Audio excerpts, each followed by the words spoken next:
시청자 여러분 안녕하십니까? 국내의 뜨거운 뉴스를 재조명하는 박종환 TV 방송의 시사 전망대입니다. 정치는 살아있는 생물이라고 했습니다. 정말 그렇습니다. 하룻밤 사이에 대한민국 정치권이 요동을 치고 있습니다. 국민의힘 윤석열 후보와 국민의당 안철수 후보의 전격 회동 단일화 협상으로 정치권이 지금 뜨거운 감자로 지금 부상됐습니다. 오늘은 국민의힘 윤석열 후보와 국민의당 안철수 후보의 단일화 문제, 그리고 민주당의 이재명 후보의 선거운동, 그리고 끝으로 우리 전북 익산 시장 선거에 대해서 보따리를 풀어서 알까기를 한번 해보겠습니다. 본 방송 구독을 돕기 위해서 유튜브 방송 아래 구독, 좋아요, 알람을 눌러주시면 고맙겠습니다. 본격적인 진행 들어가겠습니다. 이번에 진행에 앞서서 문재인 대통령께서 3.15 기념사에 대해서 여러 얘기가 나와서 한번 3.15 기념사 그 뒷얘기를 짚고 넘어가겠습니다. 이번에 문재인 대통령 퇴임 그 열흘을 앞두고 마지막으로 3.15 기념사를 했는데, 여기에서 그 3.1절 103주년 기념식에서 첫 민주정부는 김대중 정부가 첫 민주정부다, 이런 얘기를 해서 지금 정치권에 많은 지금 희자가 되고 있습니다.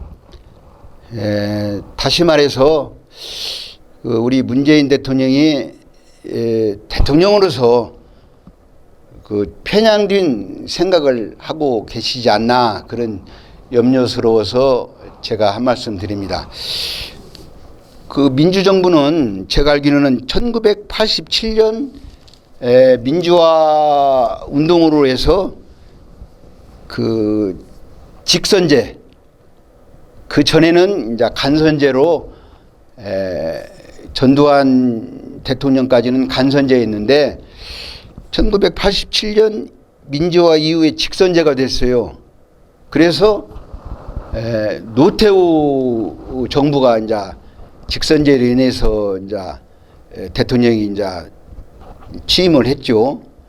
그래서 이 역사학자들은 노태우 정부 때부터 민주화 정부라고, 민주정부라고 생각을 했는데, 물론 뭐 노태우 정부는 군부하고 연관되어 있기 때문에 노태우 정부가 민주정부라고 하기에는 좀 그렇다 치더라도 YS 김영삼 정부는 제가 보기에는 민주정부라고 해도 괜찮을 것 같아요.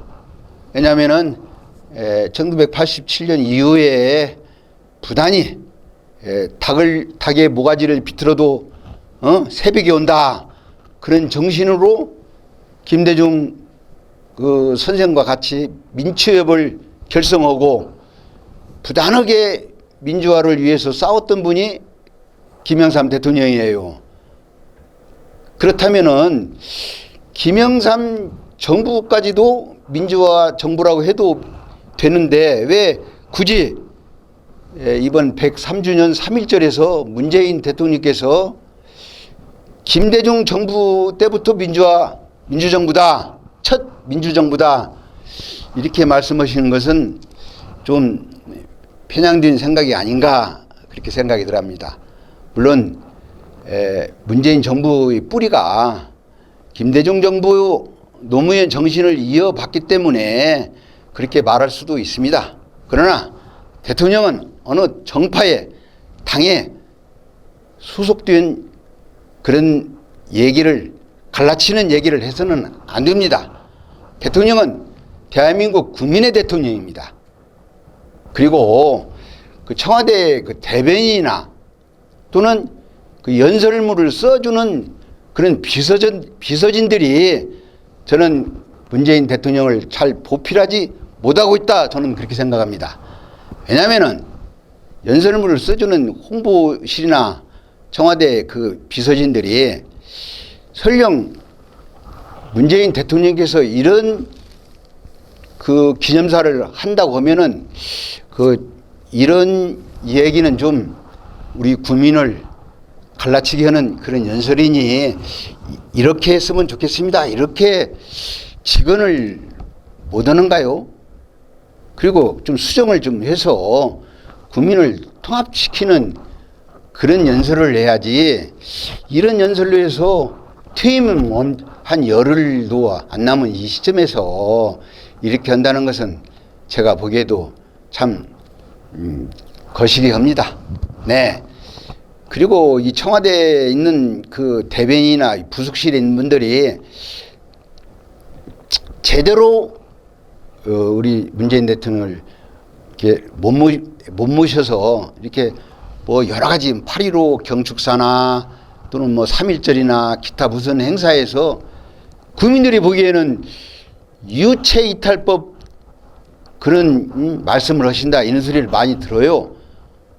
그러면은 청와대 이 비서진에 문제가 있는 거 아닙니까? 제가 보기에도 여러 그런 문제점이 나와요. 하나 제가 얘기를 들을게요.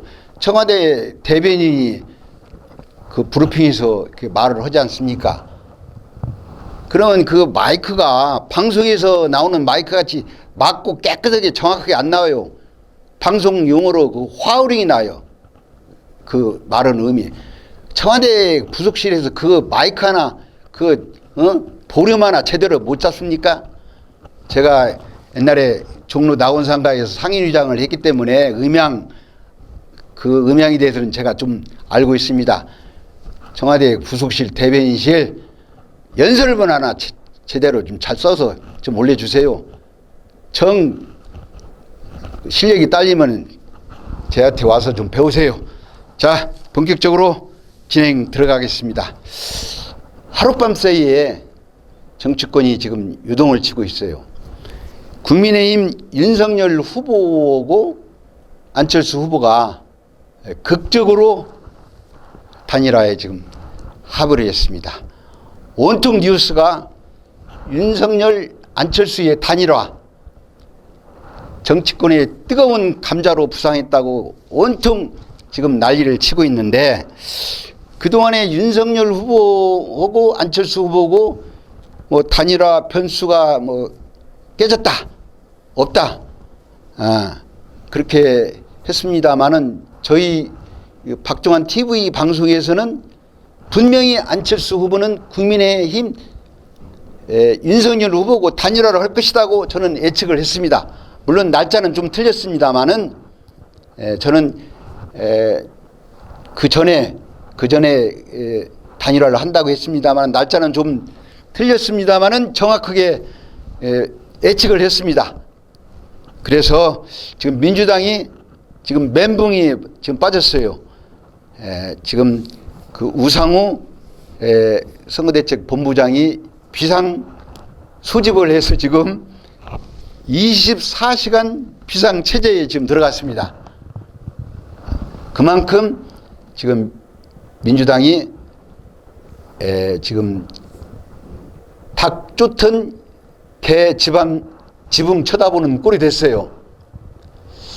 그 많은 그 정치권에서 시사평론가들이 국민의힘과 국민의당의 단일화는 이제는 물 건너갔다. 또 지난 며칠 전 지금 마지막 3자 토론 할 때까지도 단일화가 물 건너갔다, 그렇게 시사평론가들이 이렇게 말을 했는데, 정말로 뭐 하루아침에 지금 천둥 번개가 치고 단일화가 지금 합의를 지금 이뤄냈어요. 국민의힘에서 장제원 그 의원과 국민의당의 이태규 선대본부장이 그동안에 여러 번 만나서 물밑 작업은 하고 있었습니다. 그러나 그것들이 단일화가 안 되는 방향으로 흘렀는데 이번에 극적으로 단일화가 된 것은 장제원 의원의 그 매형 성광재 교수가 있습니다. 성광재 교수 자택에서 이태규 선대본부장하고 새벽에 만나서 서로 그 단일화에 보관을 갖고 의견 교환을 했던 모양이에요. 이 성광재 교수는 그 안철수 후보하고 아주 막연한 사이랍니다. 그 안철수 후보가 예전에 그 안랩이라는 그런 회사를 만들고 뭐 했을 때도 그 성광재 교수가 그 주식을 많이 가지고 있고 또 대표이사까지 또 한 그런 경험이 있어서 이 안철수 후보와 막연한 사이가 돼서 그 분위기 조성을 해서 어느 정도 성과를 이룬 다음에 새벽에 2시간 반 동안에 그 회의 끝에 극적으로 국민의힘 윤석열 후보와 안철수 후보가 정권 교체, 국민의 여망인 정권 교체의 원칙적인 시대적 사명으로 단일화를 하자. 그리고 단일화 후에는 정권을 가지고 오면은 교체가 되면은 대통령 인수위도 같이 구성하고 또 국민 통합이란 정부도 같이 만들고 당도 당대당 통합을 하자 이렇게 합의를 본 것 같아요. 지금 내일이 지금 사전 투표 날인데 사전 투표 하루 전에 이렇게 극적으로 이 단일화가 성사돼서 국민의힘으로서는 좀 승기를 잡았지 않냐 그렇게 저는 생각하고 있습니다. 물론 안철수 후보가 국민의힘 윤석열 후보하고 단일화를 했다고 해서 그 안철수 후보를 지지하는 그 표가 다 모두 다 국민의힘으로 온다고는 생각을 하지 않지만은 그래도 보수층에서 지금 움직이지 않는 그 흔들리는 보수층에서 안철수 후보의 단일화에 방점을 찍어서 국민의힘으로 더 많은 표가 오지 않나 저는 그렇게 생각을 하고 있습니다. 자, 그렇다면은 이재명 후보의 선거 전략과 민주당의 선거 지금 어떻게 돌아가고 있는가 한 말씀 드리겠습니다.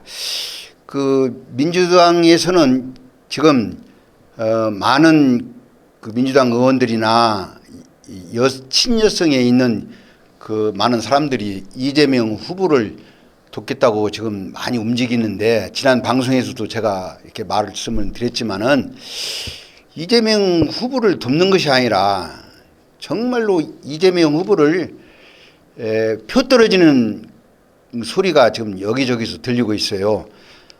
그 대표적인 그 의원이 송영길 당 대표를 비롯해서 김의겸 의원, 고민정 의원, 또 친여성의 교통방송의 김어준 씨, 또 여기에 또 한수를 더 뜨는 낙곰수 출신의 이 양반 방송인이니까 김용민 씨, 또 우상호 선대 본부장도 그렇고 지금 각종 여론조사에서 그 이재명 후보가 윤석열 후보한테 지금 밀리고 있어요. 10여 개 여론조사에서 물론 이재명 후보가 1, 2% 앞서는 것도 있지만은 대부분 윤석열 후보한테 3%에서 많게는 7, 8%, 10%까지 리드를 당하고 있어요. 그 원인은 이재명 후보를 돕는 것이 아니라 이재명 후보의 선거 득표에 방해를 놓는 이런 방해꾼이 있어요. 오죽하면은 그 민주당의 허영일 민주당 선대위 산하의 디지털 혁신위 대변인 이 허영일 씨가 낙곰수 출신의 김용민 씨가 한 말이 있어요. 이 양반은 정말로 이렇게 너무 심한 얘기를 했는데, 그 김용민 씨가 최근에 김건희 씨 입에 담지도 못할 뭐 상납 발언을 했어요. 이 양반이. 아주 위험한 발언을 했는데, 이 양반은 아마 틀림없이 이 허위 사실로 이 양반은 아마 내가 볼 때는 이 양반 깜빵 갈 것 같아요. 깜빵에. 이런 소리를 하니까 민주당 자체에서도 김용민 씨가 이 사람 수사를 의뢰해야 할 거 아니냐. 사람이 상식이 있어야 한다. 그 이재명 후보를 적극 지지한다고 하고 이 사람은 국민의당에서 국민의힘에서 복무하는 자가 아니냐. 이렇게 여당에서도 이렇게 말하고 있어요. 그래서 이 김용민 씨 같은 이런 사람은 정말로 저도 유튜브 방송을 하지만은 이런 사람들은 진짜 퇴출시켜야 합니다. 예. 아마 지금 국민의힘에서 김용민 씨를 공직선거법상 허위사실 유포, 정보통신망 법상에 허위사실 유포로 지금 고발당할 거예요. 이 양반. 예전에 그 코미디언 김병주 씨 그 유행어가 있어요. 그 유행어로서 내가 김용민 씨 한번 퇴출 한번 시켜야겠습니다. 김용민 씨, 지구를 떠나거라, 나가 놀아라. 김병주 씨가 유행어인데 얘가 우리 김용민 씨한테 나가 놀아라 이렇게 한번 경고 메시지를 주겠습니다. 매체에 있는 뭐 방송이나 또는 이 방송 계통에서 시사 프로를 진행하는 사람들은 정말로 말조심을 해야 합니다. 이 말 한마디가 천냥빚을 갚는다고 이 말 한 번 잘못하면은 좀 신세를 조집니다. 정치인, 특히 정치인들 이 말 실수하면 안 됩니다. 이번에 그 사자 토론에서 민주당의 이재명 후보고 국민의힘 윤석열 후보고 제대로 붙었어요. 이번에 사자 토론 마지막에서 뭐 사위 부분에서 그 토론하는 것은 별 이슈가 안 되는데 대장동 사건으로 그동안에 윤석열 후보가 못다한 얘기를 쏟아 부어냈습니다. 그 검찰에서 조사한 내용 또는 녹취록에 나온 내용, 이재명 후보를 몰아치니까 이재명 후보가 그렇게 자신 있으면 특검합시다. 특검을 또 꺼냈습니다. 특검을 대여섯 번 꺼내니까 윤석열 후보가 아니 여보쇼 그런 소리 하지 마쇼. 특검은 여러 번 국민의힘에서도 주장해서 윤석열 후보가 발끈했어요. 특검을 안 하자는 것이 아니고 특검을 하기 전에 수사를 해야 하는데 수사를 덮었다. 지금 문재인 정부에서 수사를 지금 하지 않고 드러나지 않기 때문에 수사를 먼저 하고 특검을 하자. 이런 취지로 윤석열 후보가 강력하게 몰아쳤어요. 그런 이번에 그 3차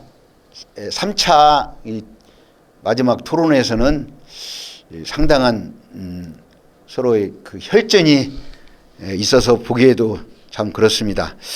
제가 뭐 국민의힘에 제가 뭐 전북 선대위 당직자라고 해서 하는 소리가 아니라 특검 특검은 국회에 상설 특검이 있어요. 언제든지 특검할 수 있습니다. 그리고 민주당은 180석에 가까운 3분의 2에 가까운 국회의원들이 있어요. 특검하려고 하면은 밀어붙이려고 하면은 국민의힘 뭐 의견 들어볼 것도 없습니다. 3분의 2가 찬성하면 특검할 수 있어요. 예? 상설 특검도 있고 뭐로 국민의힘에 특검하자고 사정합니까? 아, 특검은 법사위에 올려놓고 특검 통과시키면 돼요.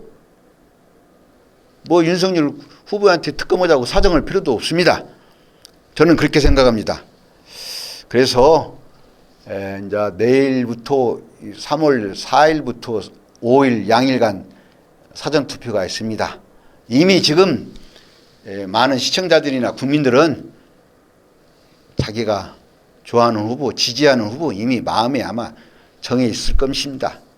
그래서 물론 이 코로나 이 방역으로 그 확진자가 20만 명이 오르내리고 있어서 좀 불안하지만은 가능한 한 사전 투표를 4, 5일간 해주시고 본선거 9일날 또 투표를 안 하신 분들은 9일날 하시면 되겠습니다. 예, 제가 이렇게 이번에 이 선거를 이렇게 지켜보면서 느낀 것은 역대 선거, 대통령 선거 중에서 이번같이 정책이 실종되고 비호감 선거 또는 네거티브 선거, 흑색 선거, 이 가정사까지 다 끄집어내는 대통령을 뽑는데 너무나 이렇게 소소한 이런 일까지 이번 대통령 선거에 쟁점이 돼서는 안 되겠다고 생각이 들어갑니다. 그래서 이번 선거 정말로 우리 국민들이 현명한 선택을 해주셨으면 좋겠다고 생각이 듭니다. 끝으로 우리 익산 지방선거로 넘어가겠습니다. 우리 익산 지방선거, 익산 시장선거가 아주 재미있게 지금 진행되고 있어요. 한 달 전에 그 강팔문 새만금 개발공사 전 사장님이 큰 뜻을 품고 우리 익산의 지역 발전을 위해서 출마를 선언을 했는데 또 여러 가지 그 사정에 의해서 출마를 포기를 했습니다. 강팔문 후보의 포기에 이어서 또 김대중 후보가 또 시장 후보를 접었어요. 이 김대중 후보도 오래전부터 우리 지역을 돌아다니면서 운동화끈을 꽉 쪄매고 열심히 지역 활동을 했는데 이분이 또 갑자기 또 출마편을 접었어요. 이렇게 되면은 우리 익산시장 선거 특히 민주당 후보들이 지금 뭐 여러 가지 지금 변수가 지금 발생됐습니다. 그러면 남아있는 후보는 민주당에 남아있는 그 후보는 정원율 시장도 지금 민주당 후보이기 때문에 정원율 시장, 조영식 후보, 최종호 후보, 김성중 후보 이렇게 네 사람이 남아 있어요. 네 사람이 남아 있는데 또 여기에서도 또 이 네 사람 중에서도 뭐 아직은 뭐 포기를 한 사람이 없지만은 여기에서도 또 뭐 도중에 도중하차 할 사람이 있을 것도 같고 또 정원율 시장에 또 앞으로 또 향방 거기에 또 많은 시민들이 지금 귀추가 지금 주목되고 있습니다. 그렇게 본다면은 지금 현재 예비 후보로 등록된 박경철 그 후보, 이명택 후보는 지금 예비 후보를 등록을 해서 지금 열심히 지금 뛰고 있어요. 그렇다면은 우리 익산시장의 대진표는 지금 현재까지입니다. 3월 3일 현재까지 정원율 후보, 김성중 후보, 조용식 후보, 최종우 후보 이 네 사람이 이제 경선을 4월 초에서 중순쯤에 경선을 할 것 같아요. 경선에서 올라온 후보 하나와 국민의힘, 우리 국민의힘에서는 지금까지는 현재까지는 저 박종환 후보가 그 후보로 지금 애정자로 지금 뛰고 있어요. 현재까지입니다. 또 3월 9일 날 대통령 선거가 끝나면 또 좋은 분들이 우리 국민의힘에 익산시장 후보로 이렇게 들어와서 경쟁을 했으면 좋겠다는 생각이 들어가고, 그러면 민주당의 경선에서 올라온 후보, 국민의힘에서 올라온 후보, 무소속 후보 이렇게 현재까지는 3파전으로 익산시장 지방선거가 될 것 같습니다. 우리 이번 익산시장 선거도 대통령 선거 못지않게 아주 중요합니다. 우리 익산이 인구가 우리 전북에서 제일로 인구 유출이 많이 되는 이 시가 돼가지고 인구 유출 문제, 주거 환경 문제 또는 이 생활 여러 가지 환경 문제, 또 아직까지도 구도심을 살리지 못하는 이런 문제, 그리고 문화정책이 아직 활성화되지 않은 이런 문제, 또 일자리가 없어서 청년들이 떠나는 이런 문제들, 이런 난제들을 풀어야 할 절체절명의 우리 고장 익산시 시청자 여러분 어떻게 보셨습니까? 사자성어에 취사선택이라는 말이 있습니다. 요즘 같은 대선 정국과 지방자치 선거에서 정책 비교와 지도자 인물을 뽑는 데 아주 중요한 말입니다. 취할 취자, 버릴 사자, 가릴 선자, 가릴 택자, 취사선택. 여러 가운데서 취할 것은 취하고 버릴 것은 골라서 버린다는 말이 취사선택입니다. 바른정치, 바른선택, 공명선거로 대통령 선거와 지방자치 선거, 지도자를 뽑는데 취사선택을 잘하시어 후손에 부끄럽지 않는 투표에 참여해 주시기를 간곡하게 부탁드립니다. 시청자 여러분, 3월 4일, 5일은 사전투표 날입니다. 사전투표를 못 오신 분들은 3월 9일 본투표 대통령 선거를 한 분도 빠짐없이 투표해 주시기를 간곡하게 부탁드립니다. 시청자 여러분, 이번 주는 여기서 작별의 인사를 구합니다. 다음 주 방송에는 자신이 뽑은 대통령이 당선되는 그런 기쁜 마음으로 다음 주에 다시 만나요. See you again. 감사합니다.